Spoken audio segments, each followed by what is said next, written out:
The current situation in Burkina Faso must be understood in the context of history.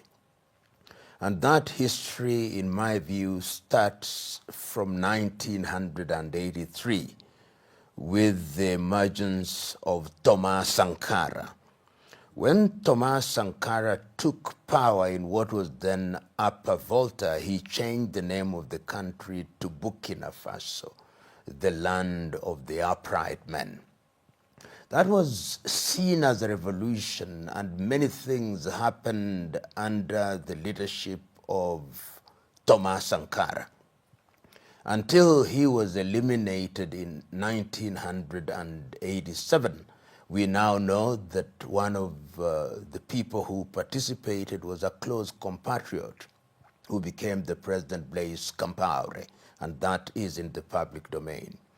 That short stint was so dramatic in the lives of the people of Burkina Faso and in Africa that Thomas Sankara became an icon.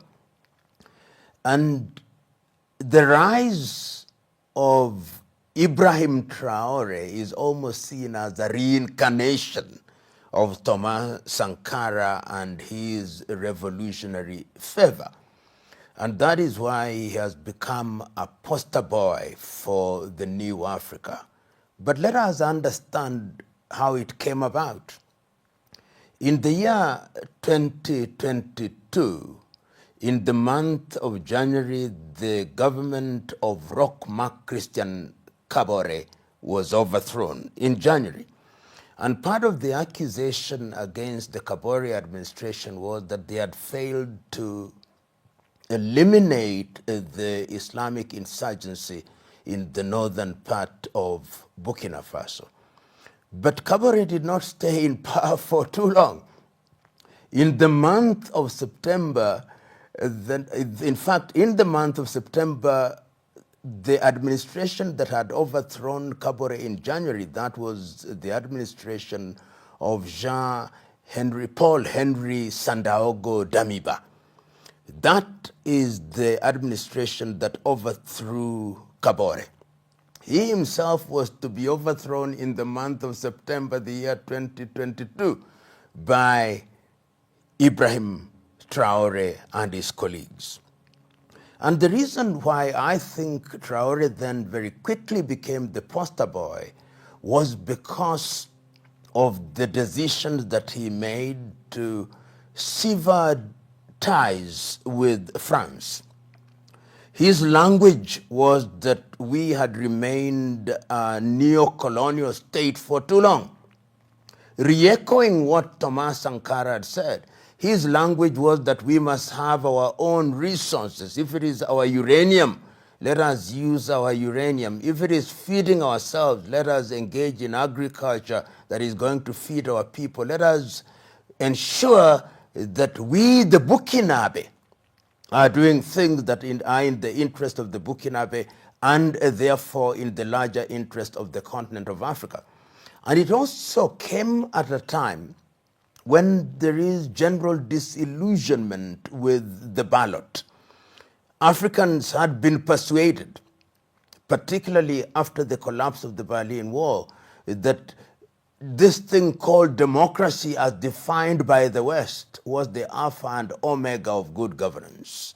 You had to have multi-party politics, you had to have periodic elections, and people went to the ballot. In many cases, the ballot was not very useful because the vote was stolen. And if it was not stolen, the people who emerged from the ballot did not do anything for the people. So the people wanted drama, the people wanted change, the people wanted sound rhetoric, the people wanted Pan-African rhetoric. And in many ways, Ibrahim Traoré, as it stands now, represents that. But remember, his administration has only been in power for 3 years. In the life of a nation, that is a very short time. And one may say the beginning is good, but the journey is still long. once again, when one continues that conversation, I want us to remember that in the year 2014, in Malabo, in Equatorial Guinea, African heads of states and government came up with the Malabo Protocol that outlawed unconstitutional changes of power. And in that context, unconstitutional changes of power had to be defined, and they were defined under the Malabo Declaration of the year 2022, where the African heads of state not only reiterated what had been said in 2014, but also formed the African Court on Human and People's Rights and said unconstitutional change of power means this: acquiring power by a coup d'etat, 2, refusing to hand over power when you have lost an election, and 3, tampering with constitutional processes to extend one's life in office. So to the outside world, to your typical African leader, including the African Union, the rise to power of Ibrahim Traoré is seen as unconstitutional change of power and rise to power. And that is why Burkina Faso, alongside Niger and Mali, have been suspended from the activities of the African Union. Why then are the people of Africa celebrating those who have acquired power in what other African leaders are calling unconstitutional change of power? Why is it that people who are described by the Western media and by African media as leading military juntas have become so unpopular? The reason is not far to seek. They have seen the so-called democratically elected leaders in different parts of Africa. They are corrupt.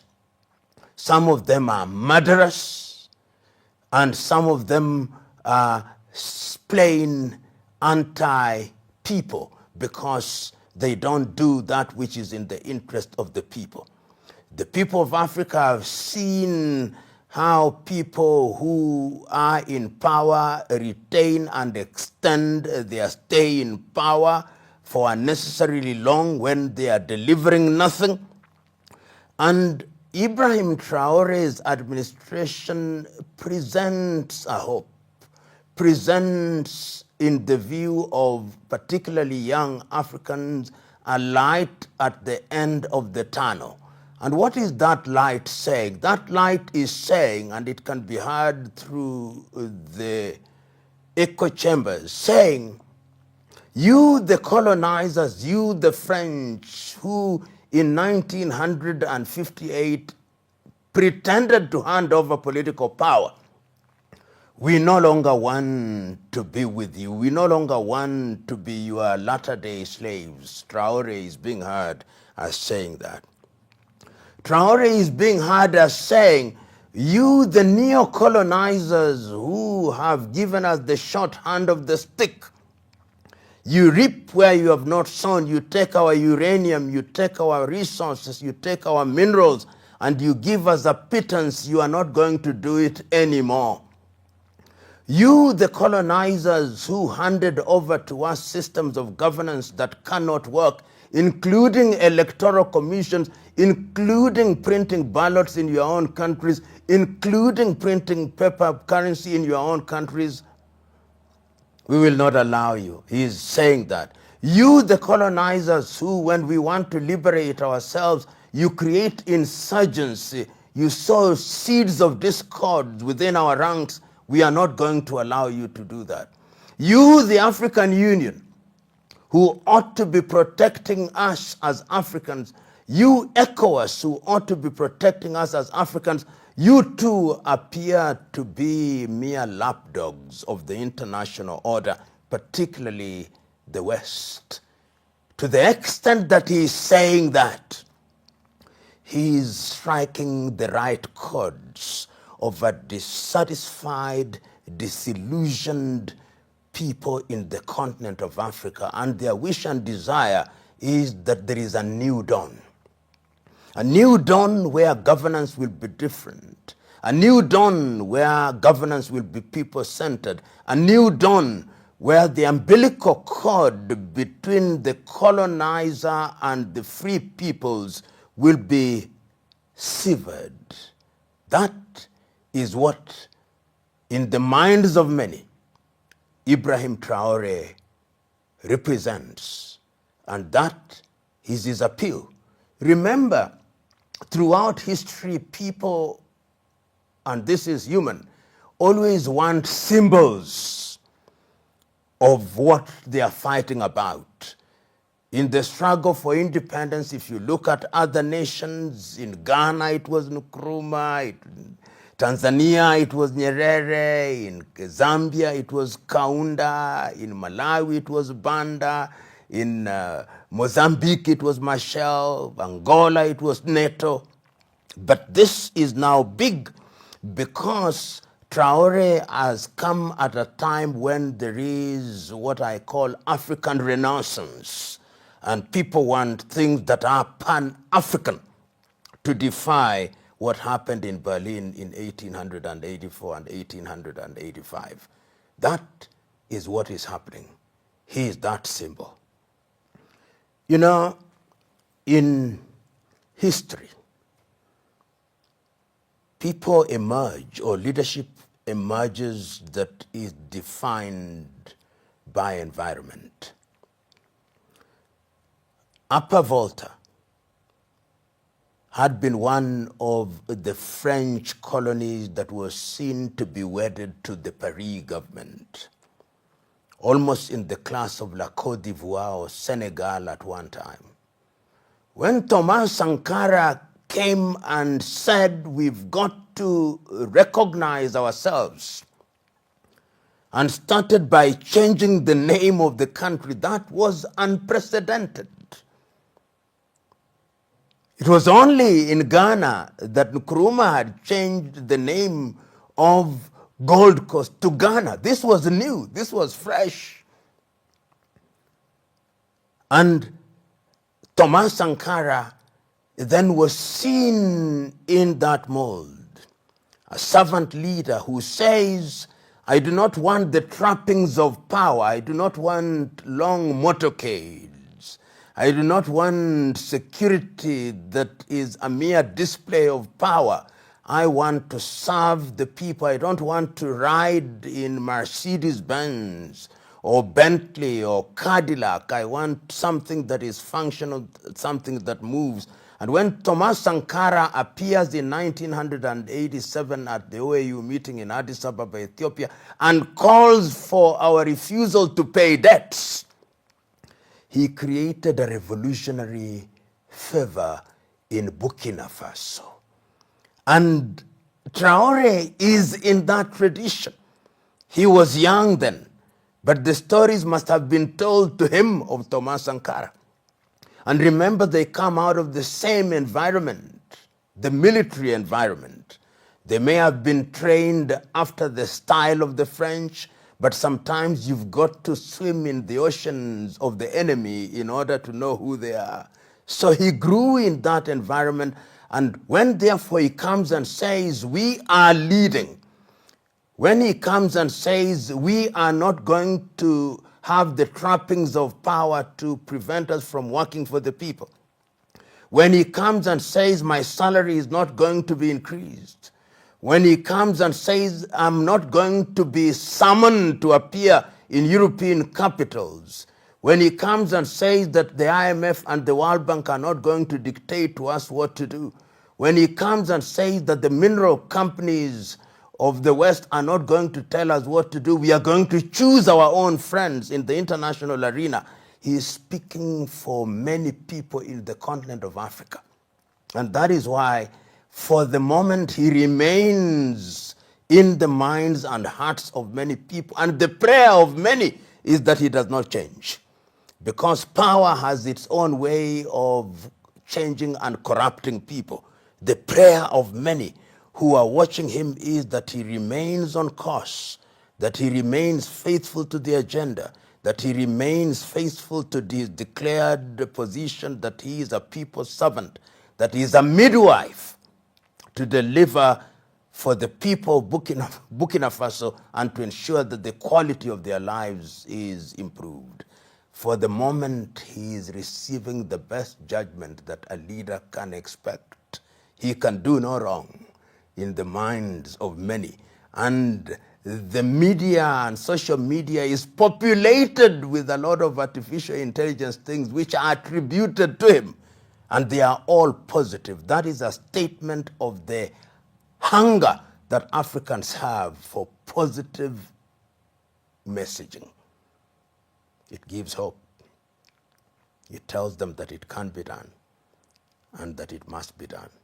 So in the same way, for those who read the Bible, as Moses stood before his people and said, I'm going to part the Red Seas, Traoré is expected to part Red Seas, almost to summon manna from heaven, almost to cause pillars of fire to stand between them and the neo-colonizers. The expectations are great. The situation as it is in the Sahel region must be understood at two levels. Level number one is that it has brought forth a new generation of leaders. And remember, it started in the year 2021 with the coup d'etat in Mali, when Atimi Goita overthrew the administration of Now.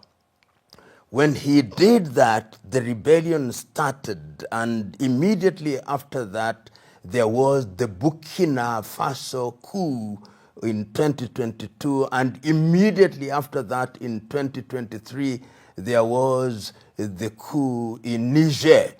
And immediately after that, you saw that they were expelled, and the three countries have moved out of the economic community of West African states and created their own one in the Sahel. And remember that that region is also infested by insurgencies who we think are also manufactured by the former colonizer France. Remember that that region has said we are having one currency. Remember they've said that we are allowing free movement of people. Remember that they are removing tariff and non-tariff barriers.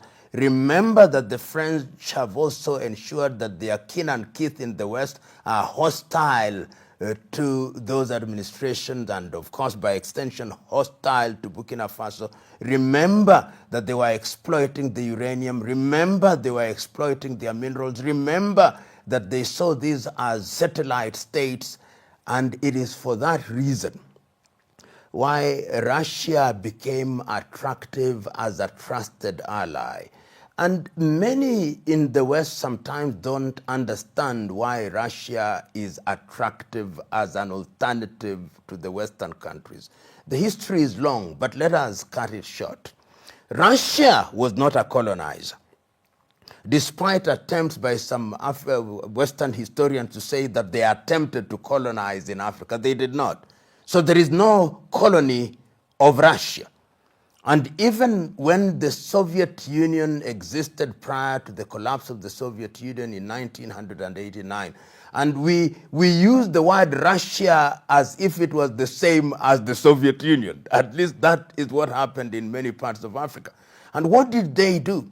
They were seen in the early days to be positive supporters of African initiatives. In Egypt, during the administration of Gamal Abdel Nasser, when the West had refused to build the Aswan High Dam, it is the Russians who came. In Ghana, the Russians were friendly to Kwame Nkrumah, of course, then a Soviet Union. In the Democratic Republic of Congo, when the UN had refused and or failed to come in aid of Patrice Emery Lumumba, it is the Russians who are called, and then Lumumba was called a communist. So the Russians were also present in Angola to support NATO. They were present in Mozambique to support Mondlane and Machel. They were present in Zimbabwe to support Nkomo and Mugabe. They were present to support the African National Congress in South Africa. Their presence in Africa has been seen as positive, and they have been seen as a friend who does not want to humiliate and dominate. They may have their interest in having minerals, they may have their interest, as indeed every country does, but they are people you can call friends, not fair weather friends. And it is in that context that then they become a natural choice for two reasons.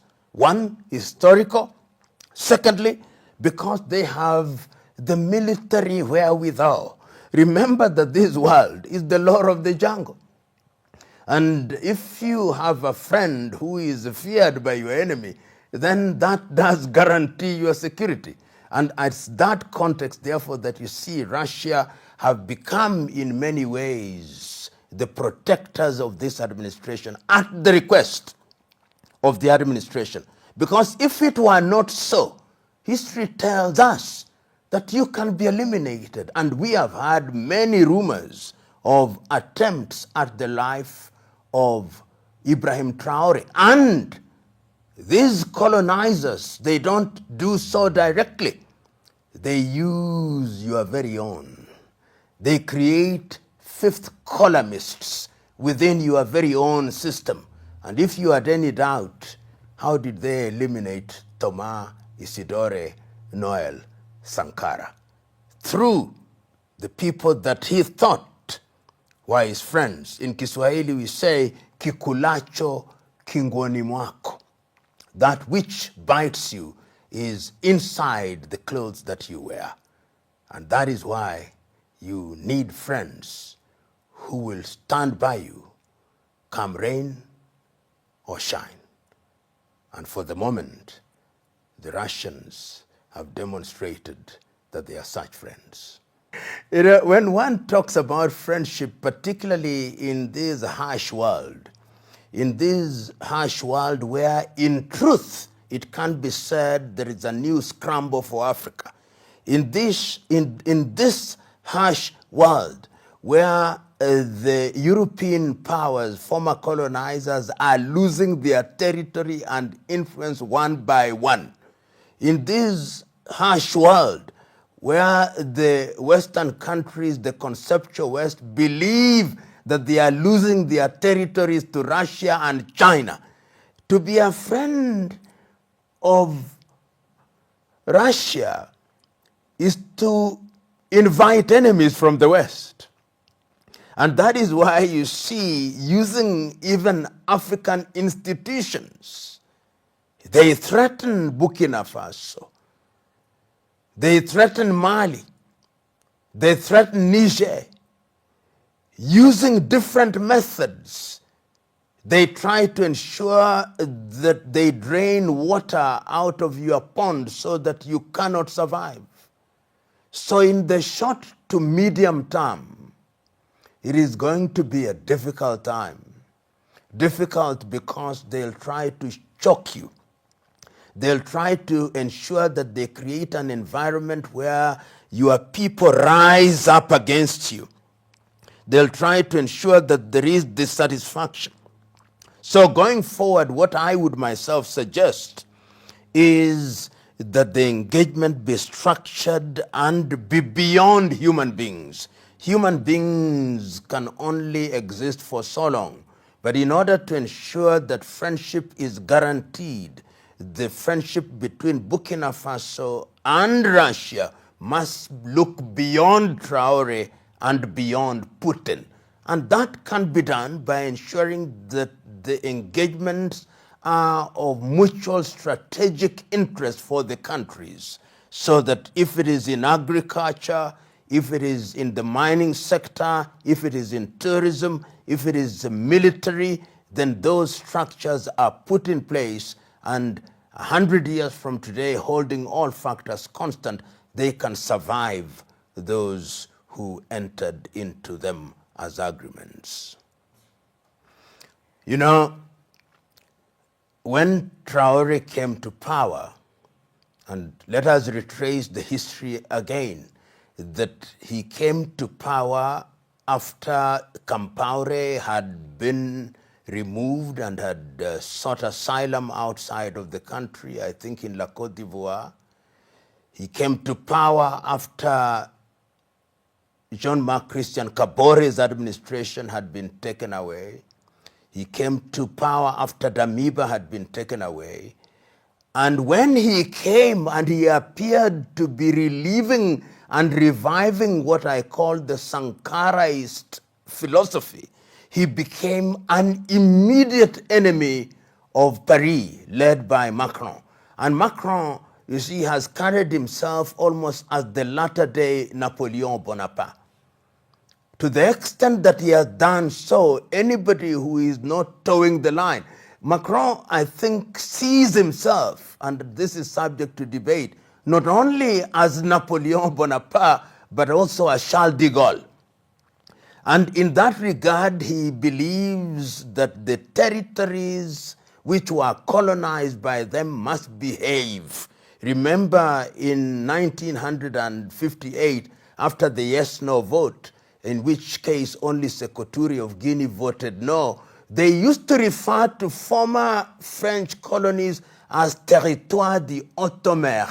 These are our foreign territories in the distant land. So when you break loose, as Burkina did, says, what is happening here? Who do they think they are? Do they think they can withstand France? So it is personal anger. It is ego that has been hurt, and that can be dangerous. Hence, the reaction that you see from Paris. In other words, from the standpoint of Paris, Ibrahim Traoré and his compatriots are giving a bad example to otherwise good boys and girls.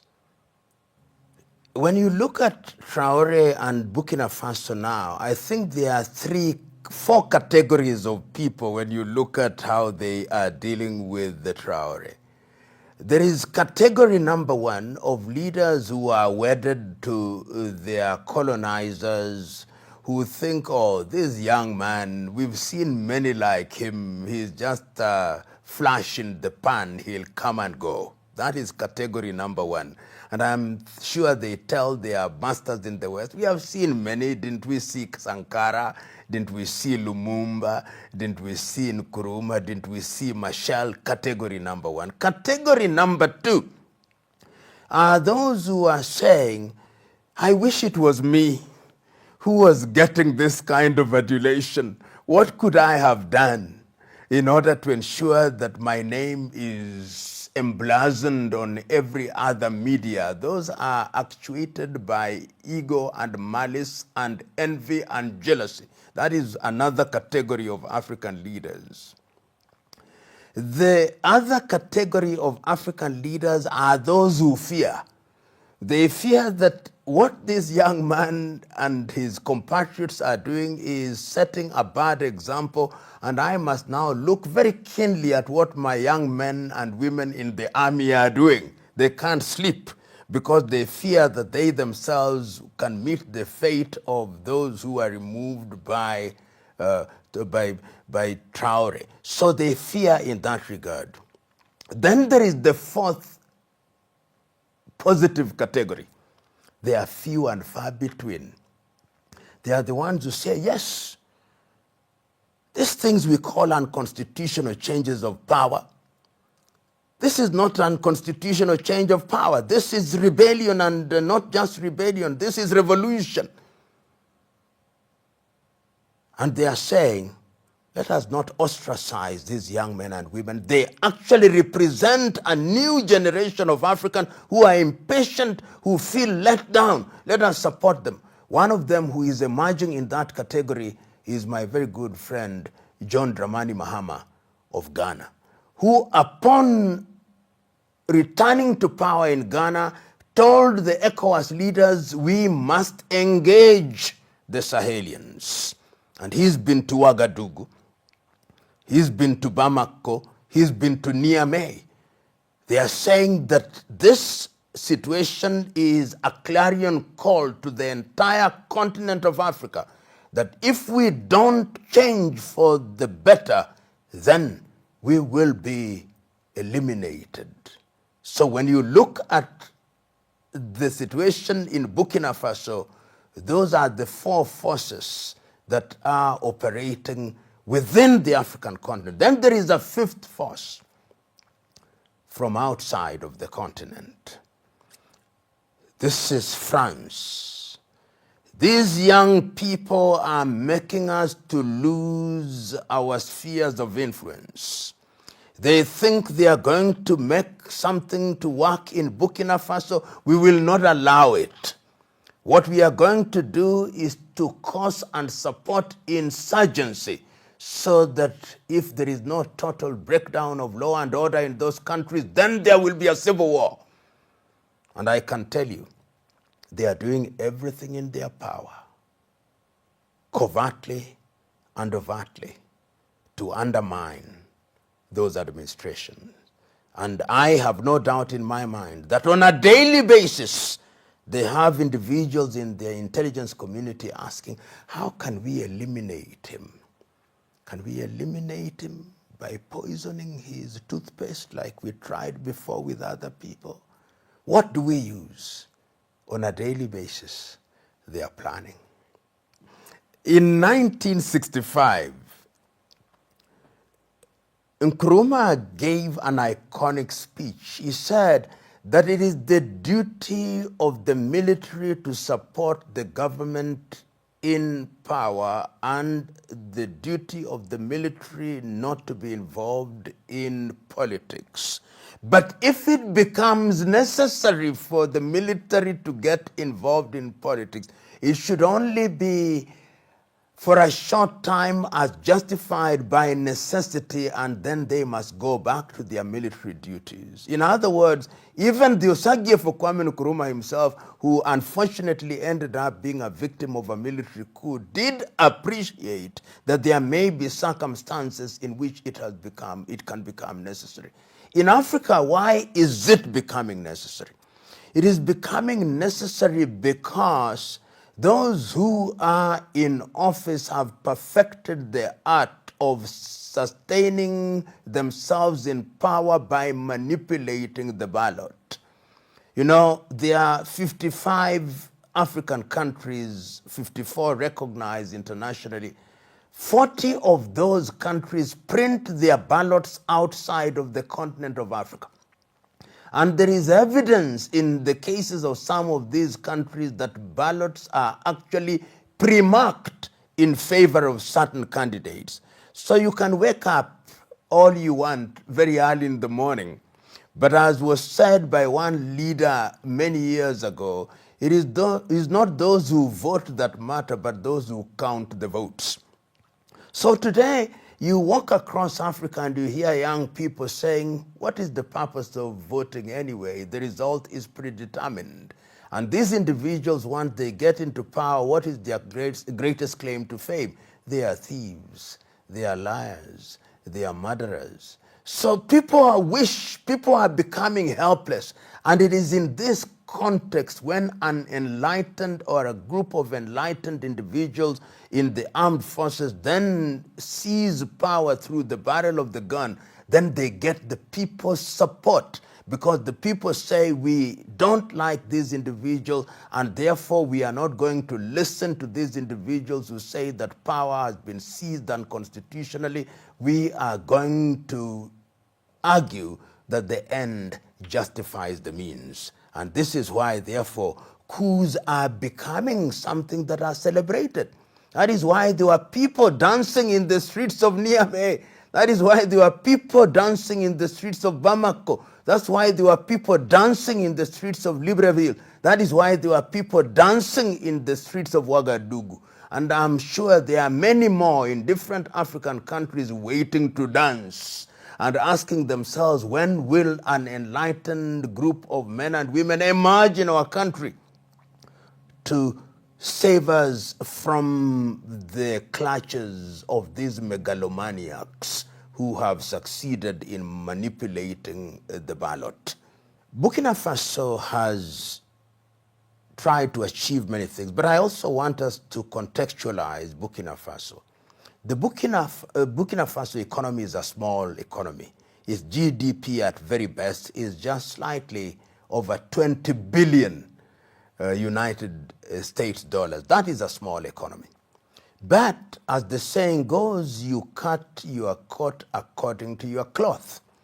And what the administration of Traoré has tried to do is, number one, to restore people's confidence and pride and esteem. That must never be forgotten, that people simply want to live free. They don't want to feel that they are enslaved or they are slaves of anybody. I think that has been done, giving meaning to the name of the country, the Burkina Faso, the land of the upright man. Number two, they have identified key areas that touch society, and therefore you see very deliberate focus on agriculture. Deliberate focus, not that they want to mechanize their agriculture in a dramatic way, but ensuring that household situation is proper, that people can have food and grow food that will feed themselves. That, I think, we see that there is quite some investment in agriculture, and attempts actually are being made to even mechanize agriculture to the extent that it is necessary, so that they do not rely on importation from food. That is also happening. The third thing is education, because people recognize that education is an important investment for younger people, and you can see that there's attempts, even in the face of very limited budgets, attempts to ensure that schools are equipped and schools are being managed in a manner that is responsive to the realities of the day, including technology and artificial intelligence. Another area that they have done very well is with a view to taking control of their natural resources. You will know that many of the resources, particularly in the mining sector, for which Burkina Faso is very famous, was under the control of many companies which were based either in Canada, the United States of America, Australia, and of course France. They are saying all the minerals and all these must now be mined for the benefit of the people of Burkina Faso. And they are not saying we are not going to trade with the world. No. They are simply saying there must be trade that ensures that the income that is generated and or realized from the exploitation of our minerals is used for the benefit of the people of Burkina Faso. They have also entered into what I call very useful engagements, and I think there are ongoing negotiations, particularly with the Russian government, with a view to having energy. And I think that in itself is useful in terms of transferring technology, so that some of the seeds or rather the fruits of the seed that are being sown today will only germinate after a short while. And the other thing that I think they are trying to do is to ensure that they, as much as is possible, control their affairs. The decision to have a passport that is printed and covers the three Sahelian countries of Burkina, of Mali, and of course Niger is a good thing. Having a currency that is not pegged on France, CFA franc, I think it is a good thing. Having a military that is focused on the people's plight is important. In eliminating institutions which are simply parasitic upon the population is also a good thing. This is the era and the period of disruption. So what has happened is that a lot of things have been disrupted in the last 3 years, and now they are beginning to get into the era of consolidation. And that is where you now must recognize that you are part of the international community. And that is why Burkina Faso is now receiving very many visitors who are going to that. I know friends of mine from different parts of the world have been visiting Burkina Faso, and I and others actually will be visiting Burkina Faso in the month of October. And this is happening because they have also demonstrated that this could possibly be the beginning of true Pan-Africanism in practical terms.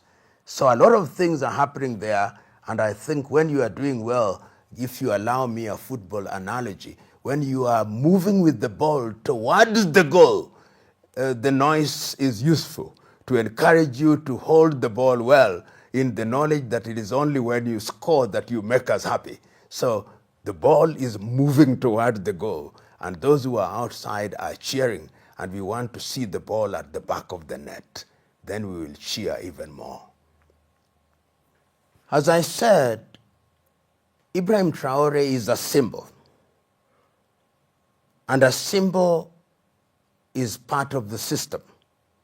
So what young people must realize that success is not an individual achievement. You achieve because you are part of a team. You achieve because you are part of a chain, and a chain has many components. You achieve because you are focused. You achieve because you are courageous. You achieve because you love your country and you are selfless. You achieve because you don't have insatiable appetite for good things. You achieve because you are able to identify friends. You achieve because you have conquered yourself and you want to serve. Those are the positive lessons that young people must draw: discipline, courage, focus. Africa stands at crossroads, and when you are at crossroads, you choose which path you are going to follow.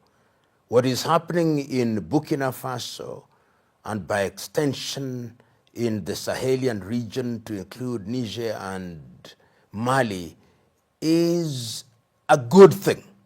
A good thing because it is being demonstrated that young Africans can rise above the parapet of mediocrity and begin to shine light in the right direction.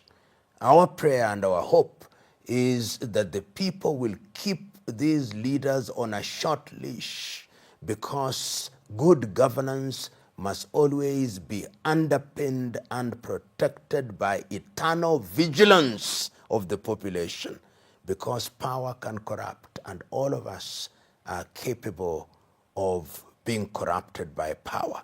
So we must always remind everybody who is in a position of leadership that you hold power in trust for us.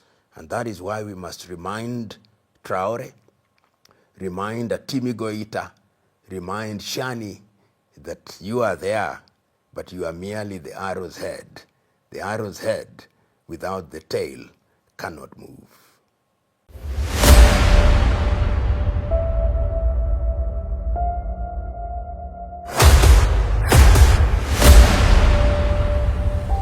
This is the journey to One Africa.